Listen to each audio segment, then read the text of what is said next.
बंद करो, बंद करो। इस्लामाबाद में कत्लेआम बंद करो, बंद करो। ये प्रोटेस्ट जो है ये आपको मालूम है, जो हमारे रहनुमा हैं सैयद अली शाह गिलानी साहब, मोहतरम उमर साहब, मोहतरम मोहम्मद यासीन मलिक साहब, वही आजकल प्रोग्राम दे रहे हैं।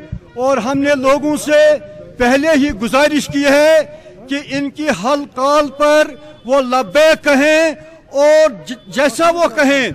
डिसिप्लिन बड़ा जरूरी होता है, डिसिप्लिन के बगैर कामयाबी मुमकिन नहीं हुआ करती।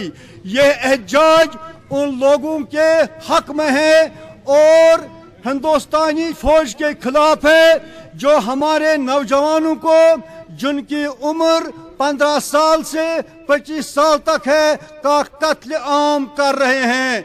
और फिर उसके बाद हमारे घरों को बारूद से उड़ा दिया जाता है और उसके बाद जो लोग होते हैं बेगुनाह लोगों के घरों में दाखिल होकर वहां तोड़ फोड़ करते हैं। लिहाजा आज का एहतजाज उसी के खिलाफ है। कौम का ये फैसला है, मौत या आज़ादी। लिहाजा अब ये कौम पीछे हटने वाली कौम नहीं।